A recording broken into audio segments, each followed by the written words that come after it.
대해법어 153번째 시간입니다. 제10권 송고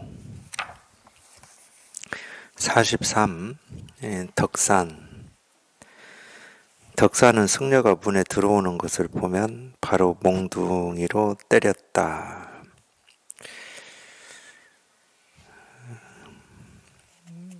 이거는 내용이 더 없네요.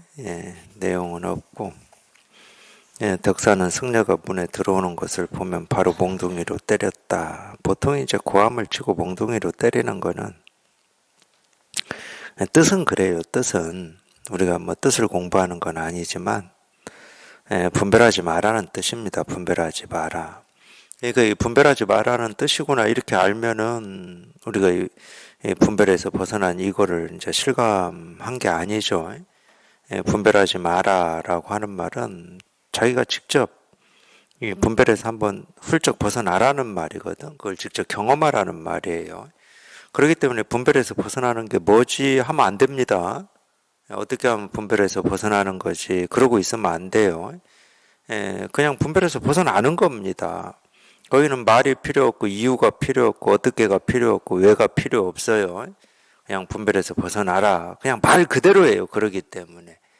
이게 참 신기한 건데 우리가 이 분별할 때는 뭔가를 배우고 익히고 알고 모르고 할 때는 이 말과 그 말을 행하는 게 달라요. 그 말과 그 말을 행하는 게 달라. 예를 들어서 깨닫는다 이랬을 때도 이 깨닫는다라고 하는 이 깨달음이라고 하는 말과 그럼 내가 이제 열심히 공부해서 깨달아 봐야지 이렇게 돼 버리는 거예요. 근데 우리가 깨닫는다 그럴 때는 이 말의 실제는 뭐냐면 그냥 깨닫는다야. 깨닫는다. 그러면 이 깨달음이라고 하는 게 자기 현실이 되는 게 이 말의 진짜 뜻이잖아요. 분별하지 마라. 이 말의 진짜 뜻은 뭐냐? 그냥 분별에서 벗어나 버리는 거야. 그러니까 우리가 이 세계 실상에 통한다라고 하는 것은 이 말과 행위라고 하는 게 둘이 될 수가 없어요. 그냥 말이 행위야, 곧. 그냥 생각이 곧 행위라는 거예요. 근데 이 분별의 세계에서는 그렇지가 않거든.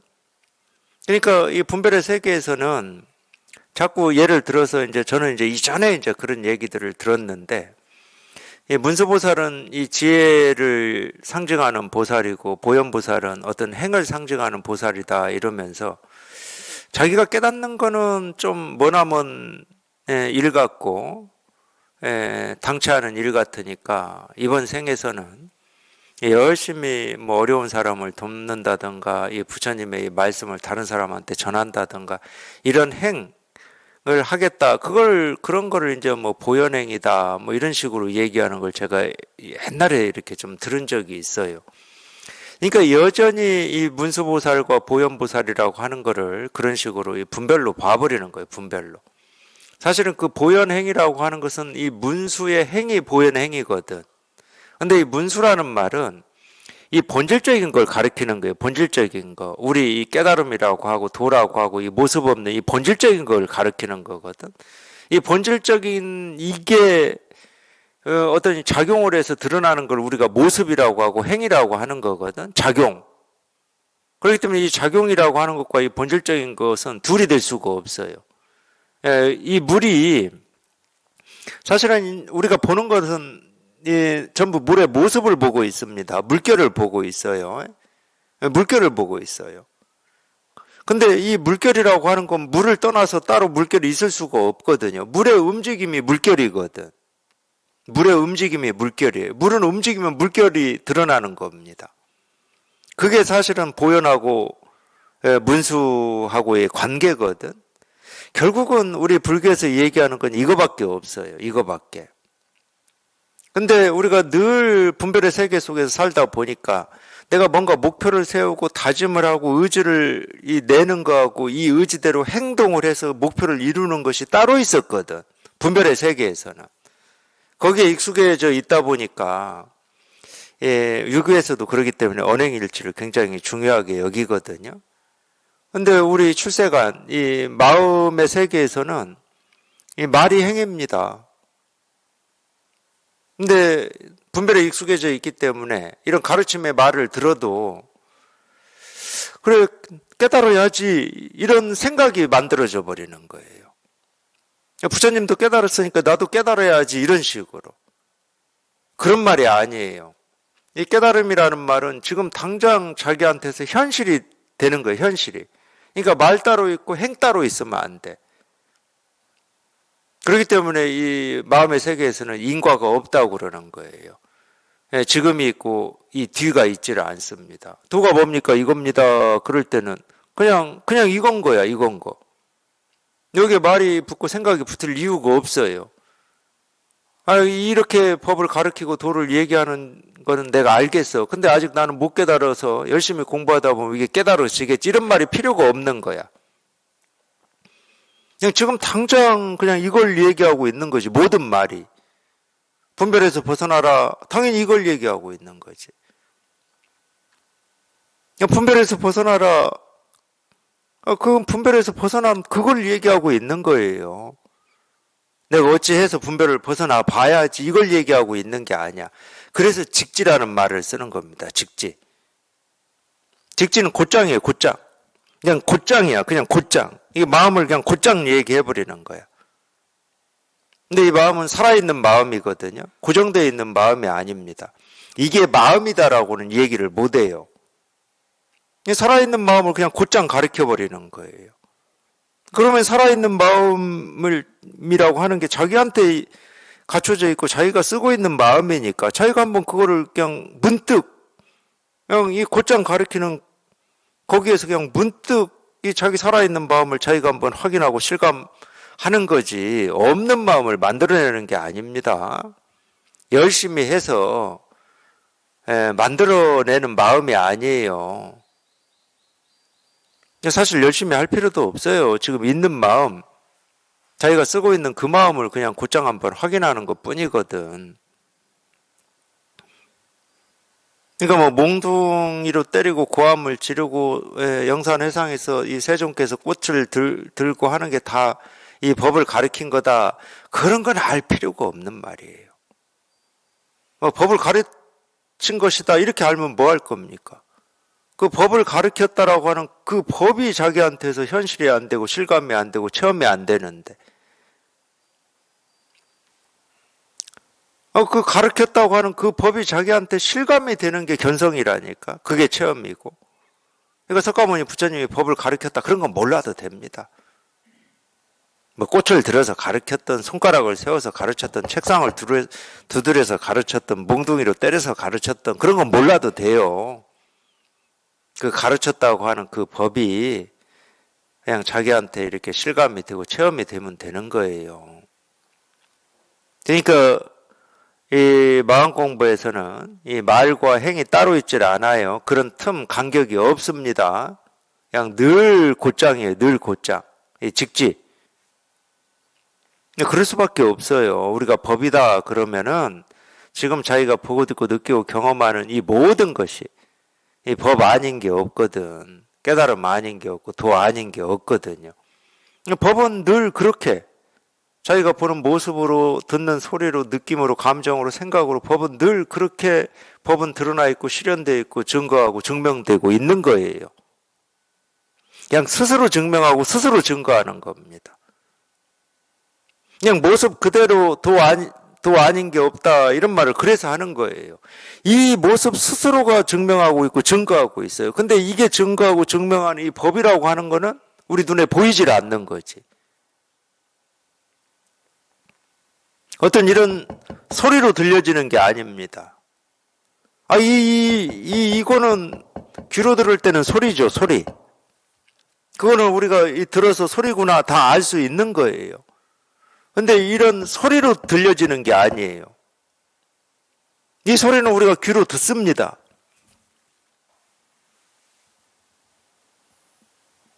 근데 이런 소리로 드러내고 있는 이 법이라고 하는 것은 모습도 아니고 소리도 아니거든. 그러니까 오로지 그냥 이렇게 우리 마음으로 그냥 여기에 통할 뿐이야, 통할 뿐. 그러면 어떤 마음으로 통하냐? 어떤 마음이 없어요. 지금 이 마음밖에 없어. 내 마음이 따로 없어. 내가 마음을 어떻게 써야 되냐? 그건 자기 마음이야. 자기 마음이라고 하는 것은 자기 생각으로 그려진 마음이에요. 그건 진실한 마음이 아닙니다. 자기 생각으로 그려진 마음이야, 그거는. 내 마음이라고 하는 거는. 그 마음 말고, 자기 생각으로 그려진 마음은 아무 힘이 없는 마음이야. 그거는 겨우 드러난 현상을 이건 꽃이다, 뭐 분홍이다, 파랑이다, 이런 것밖에 판단을 못하는 마음이거든. 현상을 판단하는 마음이에요, 그거는. 근데 파랑이든 노랑이든 꽃이든 시계든 컵이든 뭐 마이크든 책상이든 이런 소리든 이런 이 모든 소리가 만들어지는 어떤 이 바탕이라고 하는 이 마음, 이 바탕이라고 하는 이 마음은 우리 누구나 다 가지고 있는 마음이고 누구나 쓰는 마음입니다. 바탕이 없는데 우리가 마음을 어떻게 써요? 이 마음 바탕이라고 하는 게 없으면 우리가 분별을 어떻게 하냐고. 마음 바탕이라고 할 게 없으면 우리는 분별을 못 합니다.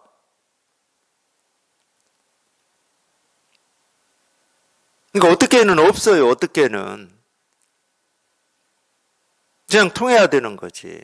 뭐 마음에서 마음으로 통한다. 뭐 이거 어쩔 수 없이 하는 말인데 뭐 이 마음이 있고 저 마음이 있지를 않아요. 분별하는 마음이 있고 분별을 벗어난 마음이 따로 있지 않고 깨달은 마음과 어리석은 마음이 따로 있지 않습니다. 이 마음밖에 없어요. 이 깨달은 마음도 여기에서 쓰는 거고, 분별하는 마음도 여기에서 쓰는 거지, 이 마음을 떠난 다른 마음은 없습니다. 이 마음밖에 없어요. 우리가 우주 삼라만상이라고 하는 것도 이 마음에서 생겨나는 겁니다. 이 마음 밖이라고 하는 건 없어요. 그러니까 이 우주도 여기에서 생겨나요. 당연히 하나님도 여기서 생겨나고 부처님도 여기서 만들어지죠. 그 어떤 것도 여기를 벗어날 수가 없습니다. 근데 그 마음은 자기가 다 쓰고 있는 마음이에요. 그 마음이야, 그 마음. 그 마음이지 다른 마음이 아니거든. 다른 마음은 없어요. 다른 마음이 어떻게 있을 수가 있겠습니까?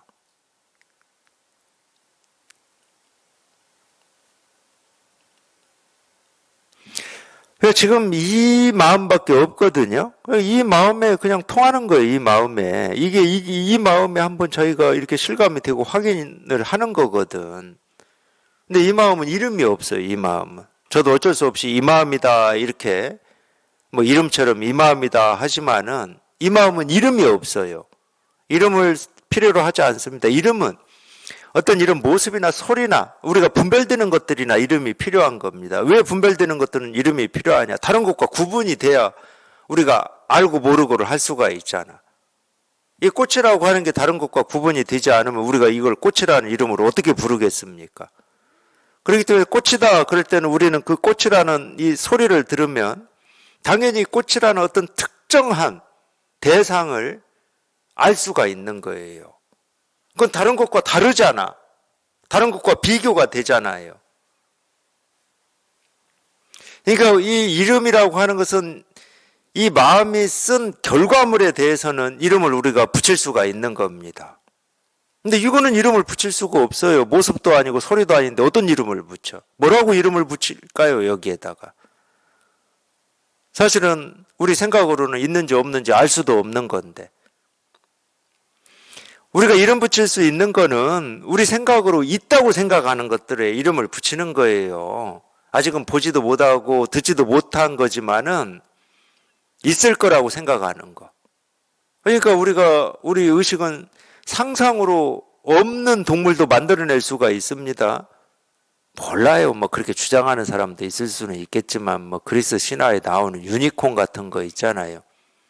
이렇게 뿔 달리고 막 그런 그 상상의 동물들 있잖아요. 지금 보면 상상의 동물들. 하늘을 나는 이 뱀같이 생긴 용, 뭐 이런 거 상상의 동물이라고 그러잖아요. 근데 혹시 압니까? 그런 게 진짜 옛날에는 있었는데 멸종이 된지도 모르죠. 뭐 우리가 모르는 방식으로 뭐 날아다녔는지 뭐 그런 건 모르겠어요.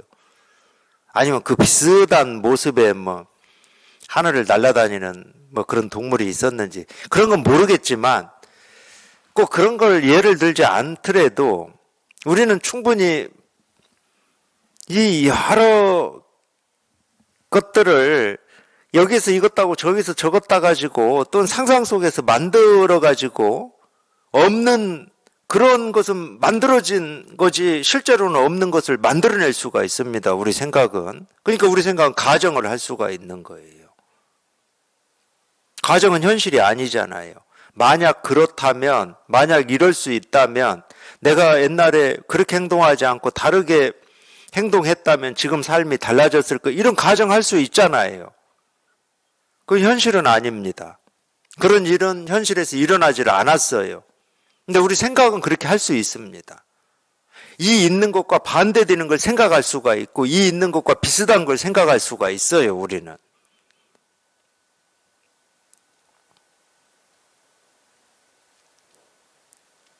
그러니까 생각은 진실이 될 수가 없는 거예요. 없는 것도 막 만들어낼 수가 있기 때문에. 근데 우리가 이 진실이라고 하는 건 그런 게 아닙니다. 진짜로 있는 그대로예요. 도가 뭡니까? 이겁니다. 그냥 있는 그대로야, 진짜. 아무 생각할 게 없어. 뭘 생각해? 그냥 이겁니다. 이거지, 그냥. 부처가 뭡니까? 이겁니다. 그냥 이거예요. 아무 생각할 게 없다니까. 정말로 있는 그대로 얘기하는 거예요. 있는 그대로. 물론 이제 여기에 통해서 여기에 익숙해져 보면은 충분히 이 어떤 이 생각으로라도 그렇게 우리가 할 수가 있다니까요. 도 아닌 게 없고 깨달음 아닌 게 있어야 다른 걸 얘기하지. 도 아닌 게 있고 깨달음 아닌 게 있어야 뭐 다른 걸 얘기를 해보지.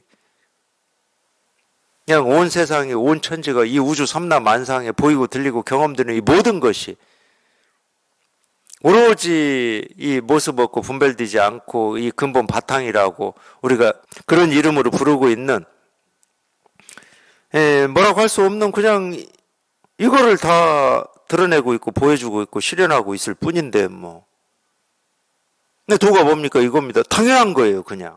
부처가 뭡니까? 이겁니다. 당연한 거야. 이 자기 생각으로 왜 이런 말을 붙일 필요가 없어요. 그런 의문을 갖다 붙일 필요가 없어. 그러니까 저는 이제 이 선을 공부하기 전에 간화선을 했거든요. 간화선을.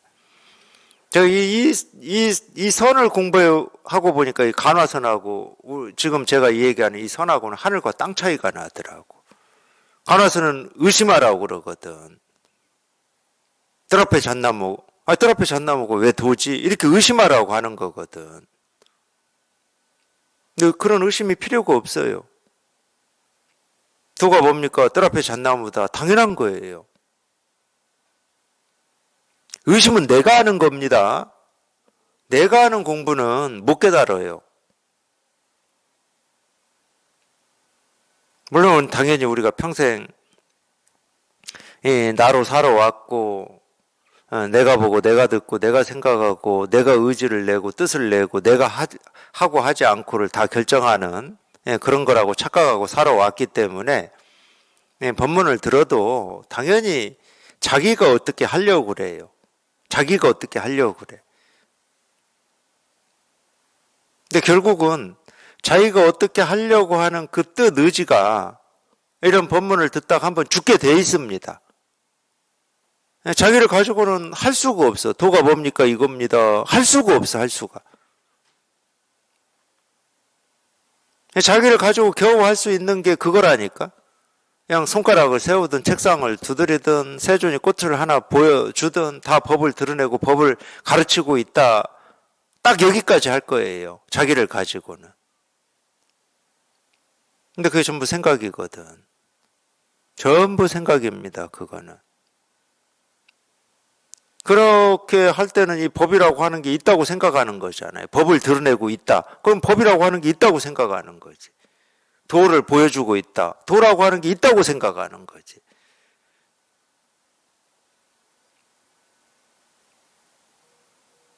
그럴 때는 좀 물어보고 싶어요. 그러니까 있다고 생각하는 그 도가 뭐냐고. 있다고 생각하는 그 법이 뭐냐고 물어보고 싶어.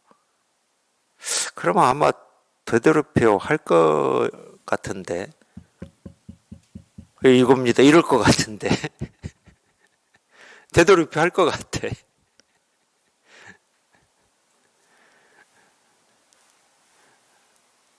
절대 그렇게 해가지고는 못 깨닫습니다. 법을 드러내고 있니 어쩌니 이런 생각 가지고는 못 깨달아요. 그냥 통해야 되는 거예요. 그냥 통하는 게 어떤 건지 모른 채 그냥 통해야 됩니다. 법이니 돈이 그런 생각 없이 그냥 통해야 돼요. 마음이니 바탕이니 본질이니 실상이니 부처니 이런 말 없이 통해야 됩니다. 그런 말 없이 통하기 때문에 정멸이라고 그러는 거예요. 고요히 사라졌다. 모든 것이 다 고요히 사라졌어요. 모든 말이 고요히 사라졌습니다. 모든 말이. 말이 필요 없어요. 생각이 필요 없고 그냥 있는 그대로 얘기하는 겁니다. 도가 뭡니까? 이겁니다. 부처가 뭡니까? 이겁니다. 그냥 그대로 얘기하는 거예요. 그대로 그냥.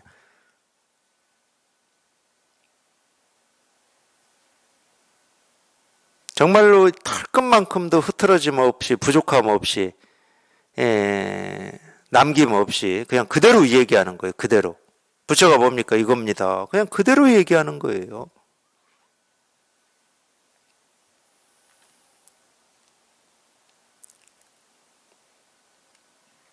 근데 우리 분별이라고 하는 것은 그대로 얘기하면 분별은 안 믿어요. 저게 뭔가 이 숨은 뜻이 있지. 내가 알지 못하는 어떤 뭐 그걸 깨달음이라고 해도 좋은데 내가 알지 못하는 뭔가가 있는 거지 저기에는. 왜? 나는 아직 못 깨달아 봤다. 이 생각이 있으니까.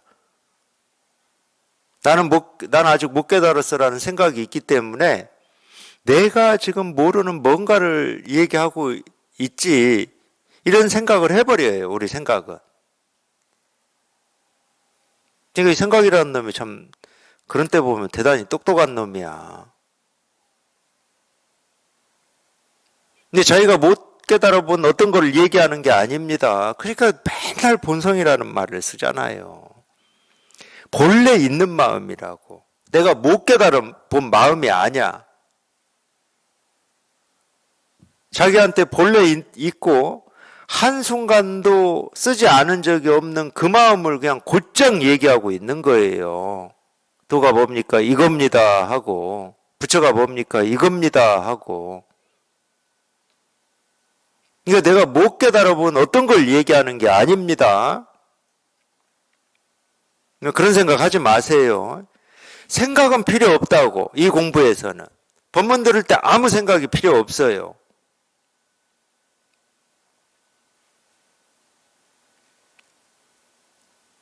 반대로 자기가 이렇게 저렇게 그려보는 생각이 없을 때 법문이 훨씬 잘 들립니다. 훨씬 그냥 쑥쑥 들어와요.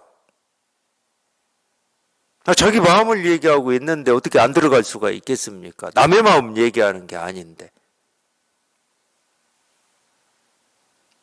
자기 마음을 얘기하고 있거든. 내가 모르는 어떤 걸 얘기하는 게 아니에요.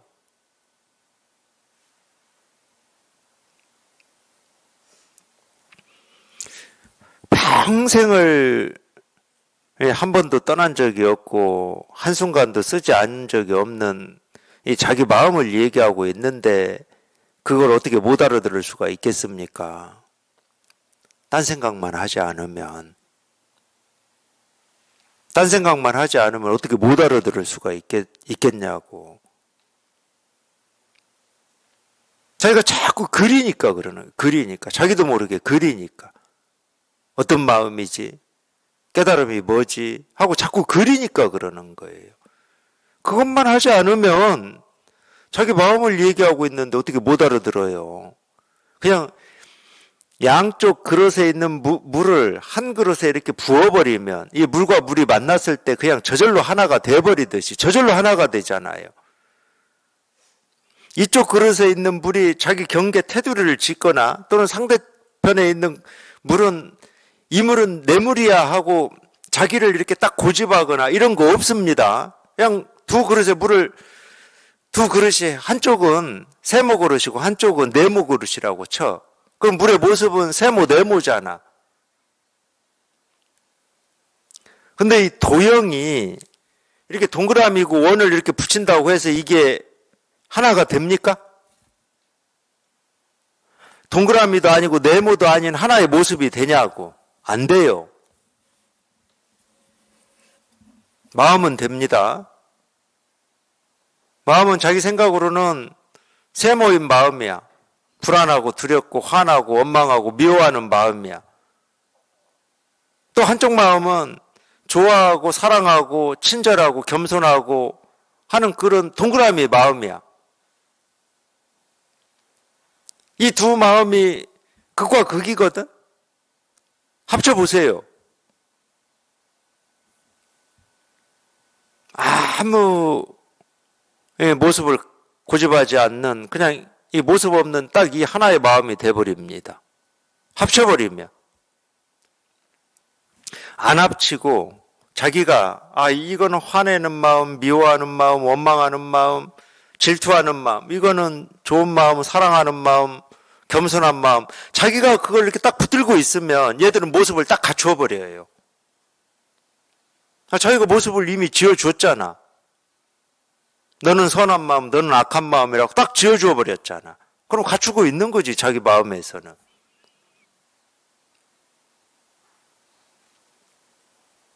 그러니까 그 양쪽 그릇에 있는 물이 한 그릇에 부을 때 그냥 아무런 경계 없이 틀 없이 그냥 한 몸이 되어버리듯이 우리 마음은 그렇게 되어 있다니까. 그러니까 어떤 모습으로도 얘들은 우리 마음은 흐를 수가 있는 겁니다. 자신이 있어요, 자신이. 우리 세속의 입장으로 얘기하면 변하지 않을 자신이. 영원할 수 있는 자신이 있어요. 모습으로는 지금은 뭐 예를 들어서 이 세모의 모습으로 흘러가고 있고 네모의 모습으로 동그라미의 모습으로 뭐 어디로 이저런 모습으로 흘러간다 하더라도 우리 물은 절대 그 모습에 고정되어 있지 않을 자신이 있다니까. 왜? 본래 그런 거니까. 본래 그런 거니까. 그걸 우리 삶에 적용을 해보자고. 이 삶에. 제가 적용 같은 거 잘 안 하는데 어쨌든 어떤 경계에 부딪혀서 힘들고 고통스럽고 불안하고 두려워. 근데 자기 마음에 그냥 아까 물 얘기하듯이 자신이 없으면 그 마음에 자기가 시달려 버립니다. 시달려 버려요. 그리고 어떤 경계에 부딪혀서는 좋고 기쁘고 뭐 그런다. 그러면 또 거기에 시달려 버려요. 그게 자기 마음인 줄 알고 이렇게 좋고 평온하고 가볍고 이게 내 마음인 줄 알아. 이게 내 마음인 줄 알면은 다른 경계가 와가지고 다시 어떤 번뇌가 생긴다. 그러면 이게 내 마음이었는데 왜 번뇌가 생기지 하면서 괴로워져 버리는 거예요.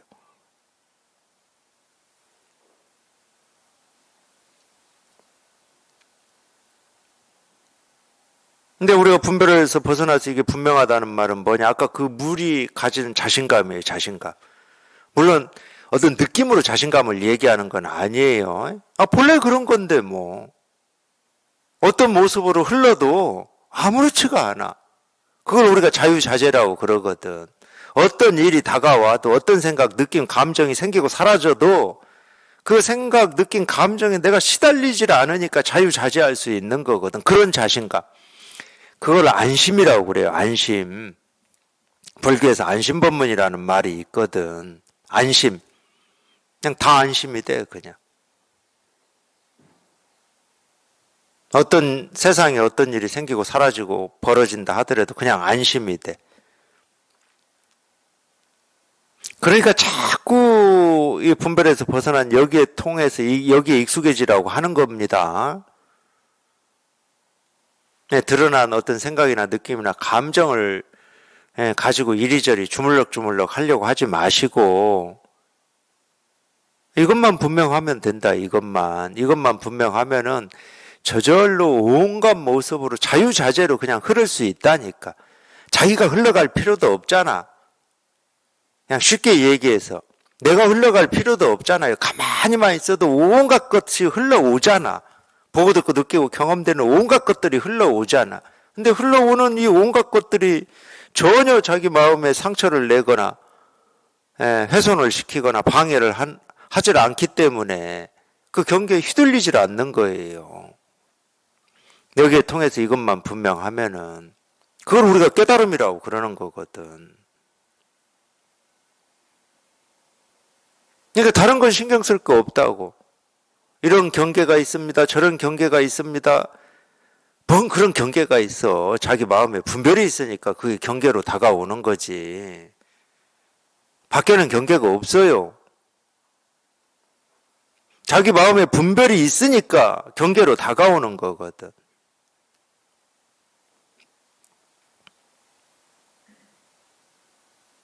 굳이 얘기하면, 기독교 얘기하면 아담과 이브, 이브도 따먹었는지 모르겠지만 어쨌든 제가 기억하고 있는 건 아담이 선악과를 따먹었다고 그러잖아요.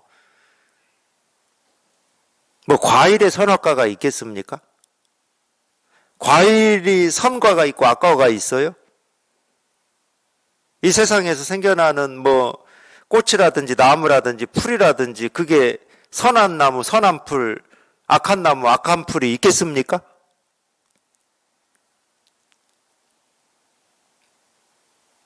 그게 있다 그러면 어디에 있어요? 자기 마음에 있어요. 나한테 도움이 되면 선한 과일이고 나한테 독이 되는 과일이면 악한 과일인 거지. 그 과일 자체가 무슨 우리가 좀 독초다 또는 독이 있는 과일이다 하는 것도 정말로 이 씨앗이라는 이 어미로부터 그 나무 하나가 자라서 꽃이 피고 열매가 맺기까지는 숭고한 겁니다.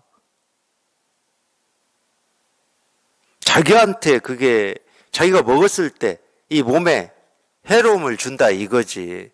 자기한테 해로움을 주면은 그게 악과예요, 악과?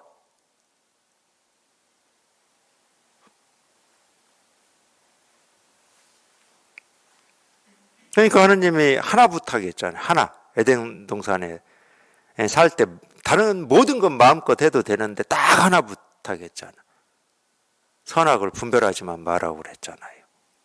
그 딱 하나 부탁한 걸 못 들어줘. 그렇지 부모하고는 좀 다르네, 다르기는. 부모는 딱 내가 이거 하나만 너한테 부탁한다. 그거 들어주면 또 다른 부탁이 있더라고. 부모는 꼭 그러더라고.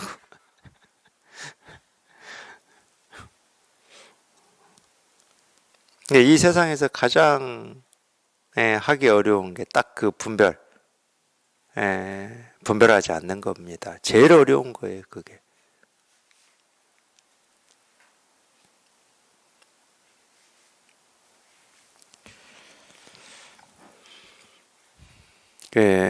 딱 이거예요, 이거.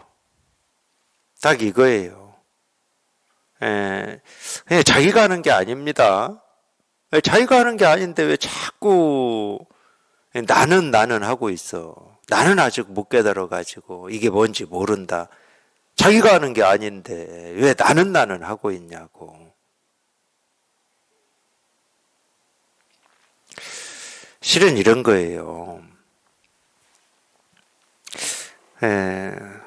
어느 도반이 최근에 저한테 얘기를 한 것 같은데, 그런 거는 우리가 이제 수행을 하면서도 이 선정이라고 하는 이런 걸 경험하게 되면 그런 느낌이 있는데, 이 나라고 하는 이게 이 공부하면서도 그런 경험을 할 수가 있어요. 나라고 하는 이게 정말로 이 한도 없고 끝도 없고 깊이도 알 수 없는 이 그냥 바다에 그냥 완전히 빨려 들어가 가지고 이 나라고 하는 이 존재 자체가 그냥 사라져버리는 이런 느낌을 가질 수가 있어요. 최근에 이제 그런 얘기를 어느 도반이 하시길래 제가 굳이 얘기하면 그냥 우리가 모습으로 얘기하면 이 공부는 좀 그런 모습이에요.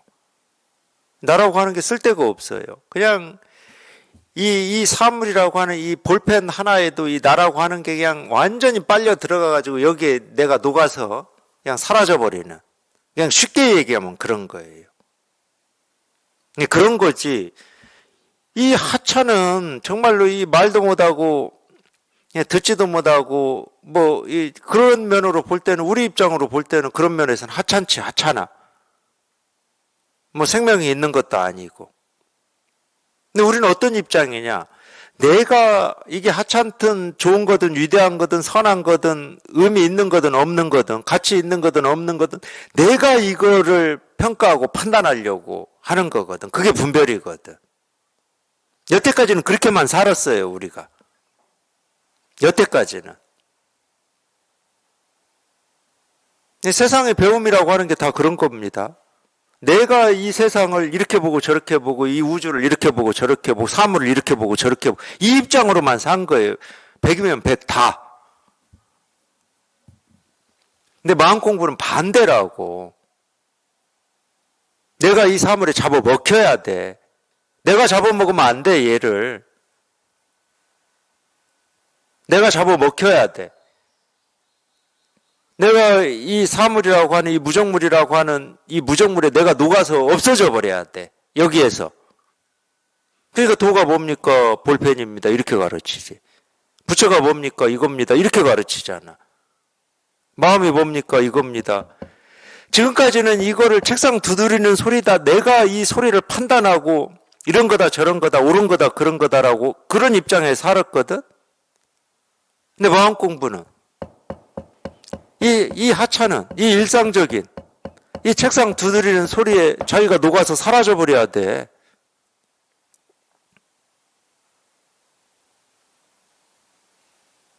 근데 이 세속의 삶도 이 비슷한 게 있습니다.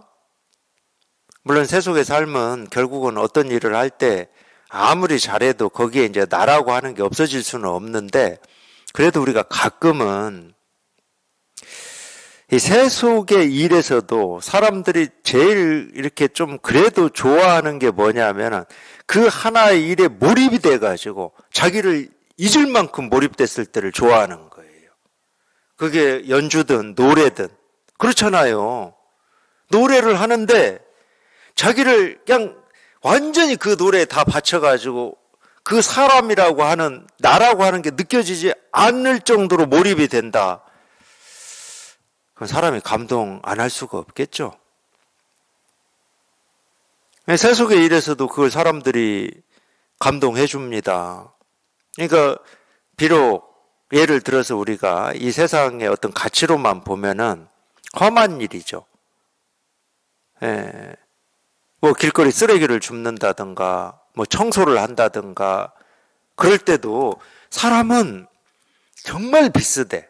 그렇지 않은 사람도 있을 수 있겠지만 그냥 쓰레기 줍고 뭐 청소하는 일 한다고 무시하고 뭐 그런 사람도 있을 수 있지만은, 근데 비록 쓰레기를 줍고 길거리 이 빗자루로 청소를 하는데 정말로 그 일을 자기 일처럼 몰입을 해서 자기 없는 사람처럼 할 때 아름답게 보일 거예요.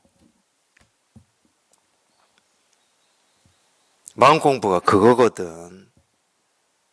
그게 비록 분별하는 입장에서 봤을 때는 이 하찮은 사물이고 그냥 일상적인 소리일지라도 거기에 자기가 녹아서 사라지는 거거든.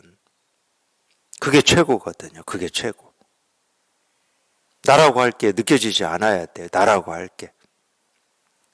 그게 최고인 거지. 근데 분별의 삶은 그게 아닙니다. 내가 뭔가를 차지하는 거거든. 그게 내가 판단하고 내가 결정하고 내가 뭔지를 알고 모르고 그걸 평생 그렇게 살아왔기 때문에 이제는 한 번만 뒤집어 보자는 거예요. 한 번만 뒤집어 보자. 봄에 와서 개구리가 우는 게 아니고 지금까지는 그렇게 살았으니까. 개구리가 우니까 봄인 거야. 한 번만 뒤집어 보자고.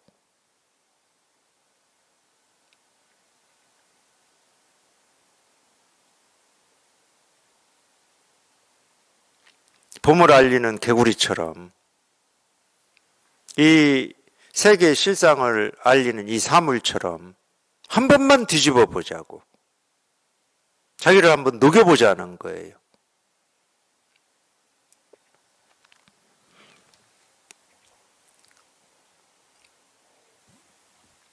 덕사는 승려가 문에 들어오는 것을 보면 바로 몽둥이로 때렸다. 대가 송했다. 이거에 대해서 대종고 선사가 한 말씀 하신 겁니다. 문에 들어서면 바로 때리니 곤란함이 적지 않겠구나. 이전처럼 행하면 참깨처럼 뒤엉켜버린다. 문에 들어서면 바로 때리니 곤란함이 적지 않겠구나. 이 곤란함은 어리둥절이겠죠. 자기는 법을 물으러 들어갔는데 묻기도 전에 때려버리니까. 뭔가 이 말을 해서 이 자기 말이 분별이고 이 법에 어긋나는 말이다. 그럼 때릴 수 있겠는데 이 말을 하기도 전에. 그러니까 자기 생각으로는 이 어긋남이 없는데도 때리는 거니까 곤란하죠. 그렇다고 선지식이 때리는데 자기 생각으로만 그거를 또 받아들일 수는 없잖아요. 부처님의 가르침이 그런 거죠. 부처님의 가르침의 이 말씀은 자기가 지금까지 이 세상을 살아왔던 어떤 이 지식이나 정보로 보면 맞는 말이 하나도 없어요. 색이 어떻게 공이야. 과거, 현재, 미래 마음이 없다고? 어떻게 없을 수가 있어요. 과거도 있고 현재도 있고 미래도 있고 올해는 2026년 5월 오늘이 9월이고 인과가 없다고? 인과가 어떻게 없어? 이 컵이 생겨난 이유는 우리가 이걸 필요로 해서 어디 공장에서 사람이 어떻게 이렇게 해가지고 만들어서 나온 건데.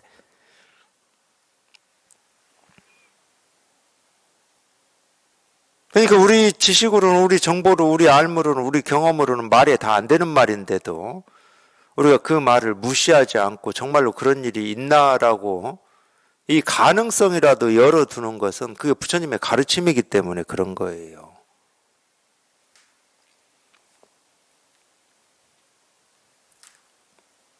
공부할 때는 그게 필요합니다. 왜 필요하냐? 그렇지 않으면 다 자기 생각대로 판단하고 자기 생각대로 결정을 해버릴 거니까. 자기가 지금까지 배우고 익히고 경험한 이 기준으로 모든 걸 판단하고 넘겨버릴 거니까. 그러면 이 분별만 하고 살 수밖에 없는 거잖아요. 이 분별에서 벗어나 보고자 하는 이 뜻이나 분별에서 벗어나 보고자 하는 어떤 의문을 가질 수가 없어요. 물론 이 자기 스스로의 삶 속에서 자기가 옳다고 여기는 것들이 어떤 경계에 부딪혀가지고 아무 힘이 없고 의미를 잃을 때가 있긴 있어요. 참 그게 희한한 일이죠. 그리고 분별하고 살 때는 이 자기 세계관이라고 하는 게 있습니다. 자기 의지가 있어요. 자기 뜻이 있어. 어떤 사람이라도 다 있습니다. 근데 그 의지 뜻이라고 하는 이 방향, 내용이 서로 차이가 있기 때문에 우리가 부딪히는 거거든. 그렇지 않을까요? 예를 들면은 극단적인 예일 수도 있지만은 일본이 이 조선을 침략해가지고 식민지로 36년인가 이렇게 살 때 나라를 되찾겠다고 독립운동한 사람도 있지만은 일본 편에 붙어서 친일한 사람도 있고 이 독립군 잡으러 다니는 사람들도 있었습니다. 이건 뜻이 다른 거예요. 지금의 상황을 보는 뜻이 달라요. 그러니까 부딪히는 겁니다. 또는 그거를 평가하는 지금 이 시대를 그건 이제 역사니까, 과거 역사니까. 이 과거 역사를 또 평가하고 보는 사람마다의 뜻이 달라요. 비록 우리가 그 사람들의 후손이지만. 친일한 사람의 후손일 수도 있고, 독립운동 한 사람의 후손일 수도 있고, 그거하고 무관한 후손들이잖아. 무관한 사람들의 후손일 수도 있으니까. 근데 그 역사를 보는 내 생각은 있거든. 그건 부딪힐 수가 있다니까, 그거는. 뜻이 다르니까. 다 내 생각대로 되는 게 아니야, 그거는. 이 세상을 바라보는, 또는 이 역사를 바라보는, 미래를 바라보는 눈은 다 달라요, 다 달라. 그건 논할 필요가 없어. 그러기 때문에. 그건 자기 어떤 지식이라든지 경험이라든지 어떤 알미라고 하는 것이 결정하는 거거든. 그리고 그거는 또 시간이 지나면서 바뀔 수도 있어요. 그거는. 고정되어 있지 않아. 그러니까 이제 참 저 같은 사람은 좀 어떤 면에서는 순진한 편이었는데, 초등학교 다닐 때, 저희 때는 이제 국민학교라고는 했지만, 어쨌든 지금은 초등학교니까. 초등학교 다닐 때 그 학교에서 가르치는 이 선생님 또는 교과서, 그게 뭐 교과서라고만 알았지 뭐 그게 국정교과서인지 뭐 어디서 만들어 온 교과서 그거 압니까? 우리가 초등학교 다닐 때 그냥 그게 전부였어요. 그냥. 그리고 선생님 말씀이 전부였고 이제 저는 그랬습니다. 저는 그래서 이순신 장군은 훌륭한 분이고 세종대왕 훌륭한 분이고 독립운동 한 사람들 훌륭한 분이고 친일한 사람들은 나쁜 사람들이고 북한은 뭐 공산당 그 이 빨간 이 손 가진 뭐 여우 늑대고 뭐 그거 그냥 당연했어요. 그냥 그게. 근데 그게 우리가 성인이 돼서도 똑같은 생각일 수는 없잖아. 이제 더 다양한 정보들을 접할 수밖에 없잖아요. 북한 사람도 우리하고 똑같이 뭐 일상생활에서 뭐 웃고 어떤 때는 막 말하고 이런 게 제가 언제 충격이었는지를 모르겠어요. 정말로 저는 이 북한은 그런 나라다. 그냥 그대로 믿었으니까. 그리고 학교 선생님이 말씀하시는데 어떻게 안 믿어? 저같이 정말로 이 깡촌이라고 한 농촌에서만 산 사람은 이 정보라고 하는 게 없어요. 그냥 뒷산 가서 그냥 위아래 그냥 친구들 모여가지고 노는 게 전부지. 정보라는 게 없어. 근데 학교 들어가니까 우리 어머니 아버지보다 훨씬 많이 배우신 분들이잖아. 학교 선생님들은. 그분들이 하시는 말씀인데 당연히 믿어지지. 엄마 아빠 말은 안 믿어도 선생님 말은 믿었어요. 제가 저희 뭐 혼난 일은 많은데 정말 억울하게 혼난 기억이 하나 있어요. 초등학교 5학년 때인가 그러는데 음악 시간에 피리 부는 거 그거 이렇게 그 뭐 하여튼 뭐 가르쳐 주고 분다고 피리 사오라고 그랬거든요. 우리 담임 선생님이 5학년 담임 선생님이. 근데 피리 사오라고 했다고 피리 살 돈을 달라고 했더니 돈 없다고 안 주시더라고. 근데 제가 음악 수업에 피리를 가지고 가야 되는데 피리를 안 가지고 어떻게 학교를 갑니까? 선생님이 피리 가지고 오라고 했는데 그래서 나 학교 못 간다고 막 떼를 썼어요. 그래서 엄청 맞은 기억이 있어요. 제 입장에 되게 억울했습니다. 그때만 해도 저희 부모님 말씀보다 학교 선생님 말씀이 저는 더, 뭐, 옳았다? 뭐, 옳았다라는 표현으로 뭐, 이해하실 거예요. 뭐, 다 그런 시절을 살아오신 경험들이 있으시니까. 학교에서 그걸 가져오라 했는데 못 가지고 간다. 그러면 학교 자체를 갈 수가 없는 뭐 그런 어떤 심정 이런 거였으니까. 아마 그런 마음이면 못 깨달을 사람이 없을 거야. 그런 마음이면. 도가 뭡니까? 이겁니다. 이러는데 어떻게 못 깨달아? 그런 마음이면. 다 깨달을 거예요, 아마 다.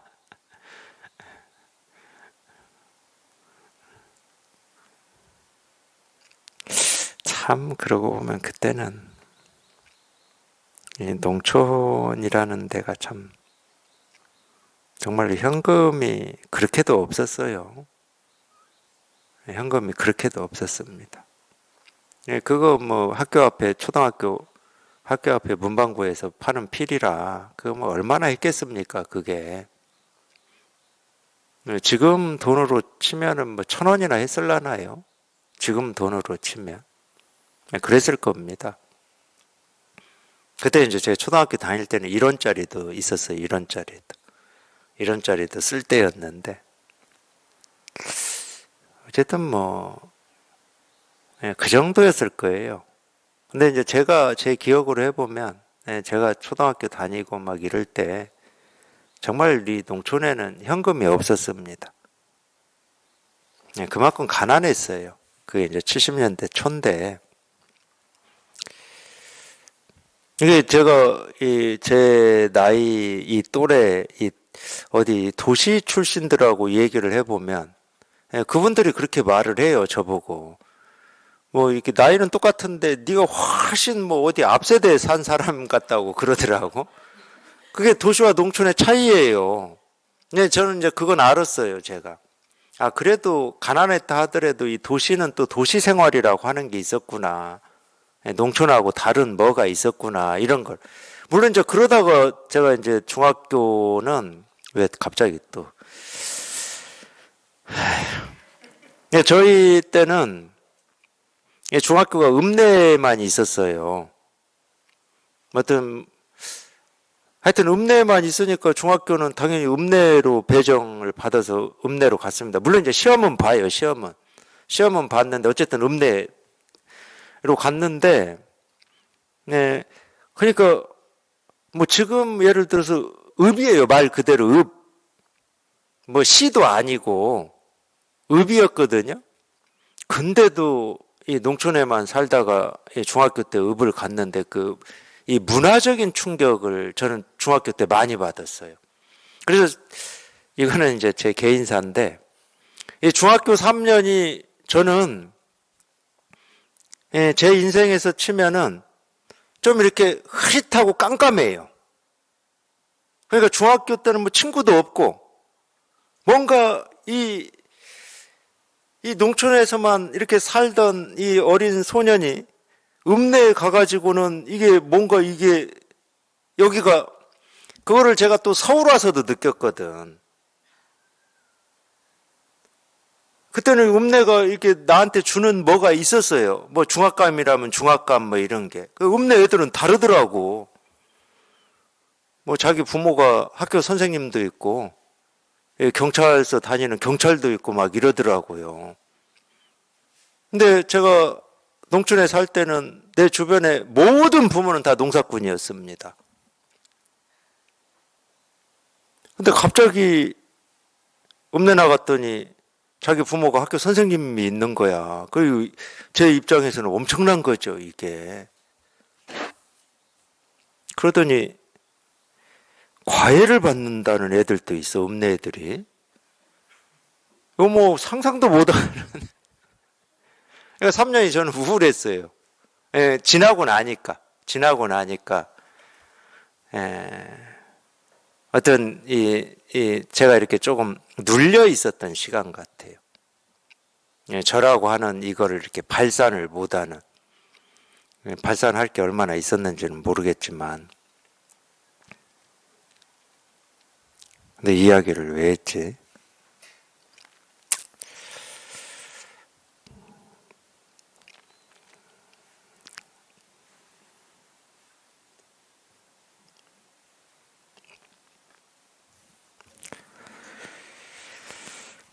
곤란함이 적지 않겠구나. 이전처럼 행하면 참깨처럼 뒤엉켜버린다. 뭐 이전처럼 행한다는 것은 뭐 이전처럼 행하는 거는 이전은 우리 분별망상밖에 없으니까 다른 게 없으니까. 근데 참깨처럼 뒤엉켜버린다. 참깨가 뒤엉키나요? 이거는 잘 모르겠어요. 참깨가 뒤엉키. 물론 이 참깨라고 하는 이 열매를 얘기하는 건 아니겠죠. 열매는 뭐 뒤엉키는 적이 없으니까. 참깨는 뭐 이제 많이 아실 거예요. 뭐 저만 농촌 산 거 아니고 농촌에 안 살았다 하더라도 우리나라가 뭐 이 농업이라고 하는 데서 이 공업이나 이 서비스업으로 이렇게 바뀐 지가 뭐 그렇게 오래되지는 않잖아요.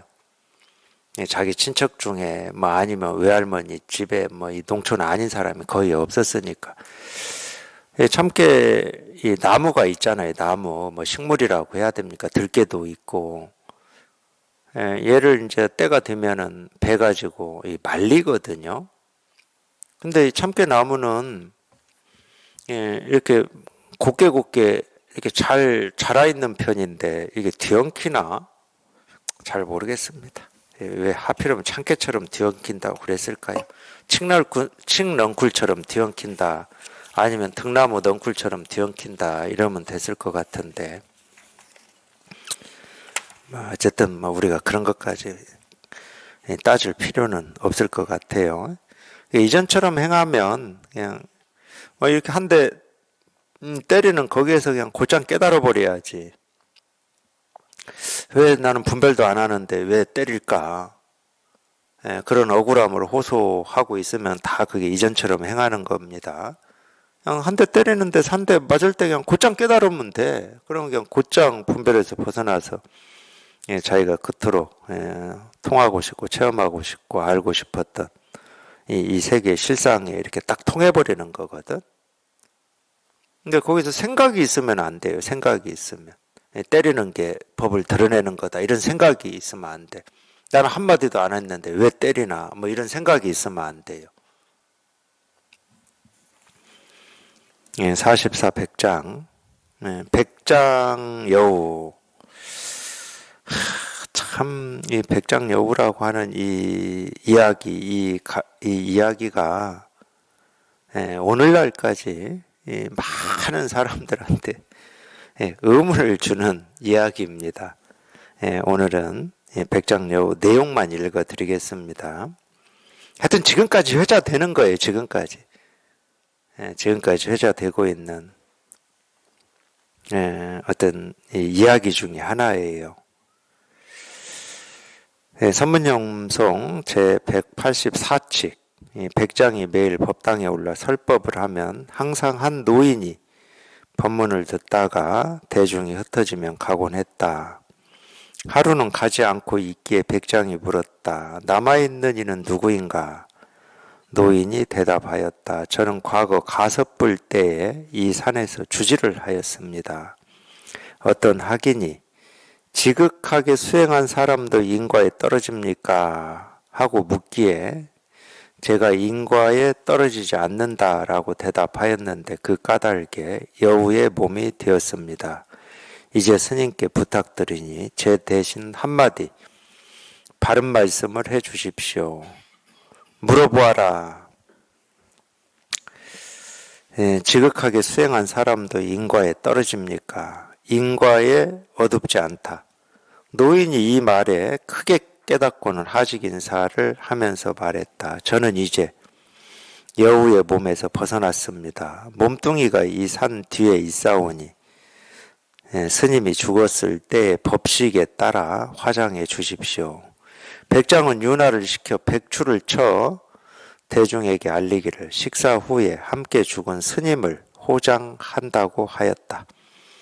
대중들은 이 내용을 자세히 알지 못하였는데 만참에서 백장이 앞서 인연을 이야기해 주었다. 황덕이 물었다. 옛사람은 한마디를 잘못 대답하여 여우 몸에 떨어졌는데 지금 사람이 하나하나를 잘못 말하지 않을 때는 어떻습니까? 백장이 말했다. 가까이 오너라.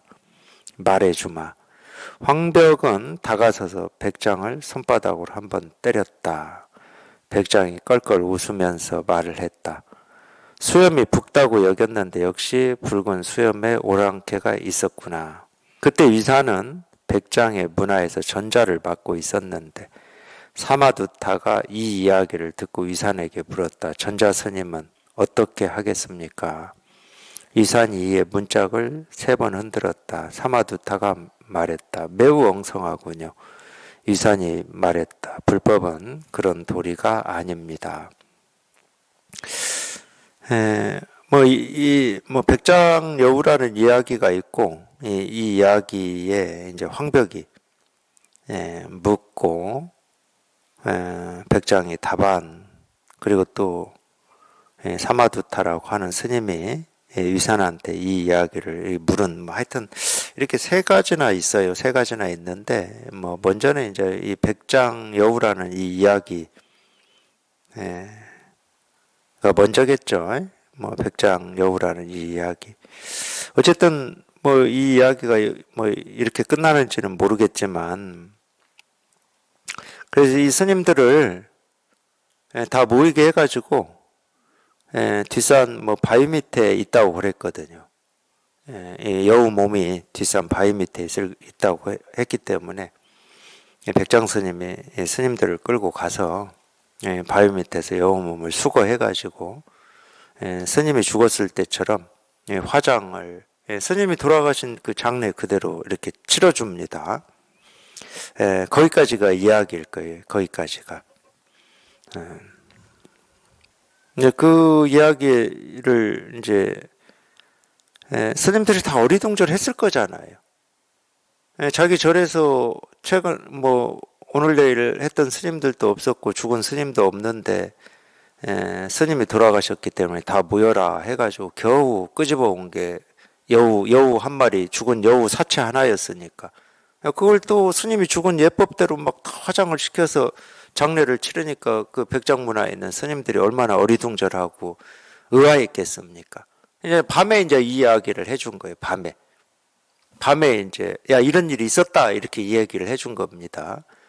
그랬더니 황벽이 딱 나서가지고 한마디 부른 거예요. 옛사람은 한마디 잘못해가지고 여우 몸에 떨어졌는데 지금 사람이 하나하나를 잘못 말하지 않을 때는 어떻습니까? 하고 이렇게 물은 거예요. 백장한테. 이거는 이제 백장 여우 내용은 이제 읽어드렸으니까 다음 시간에 다시 한번 하겠습니다.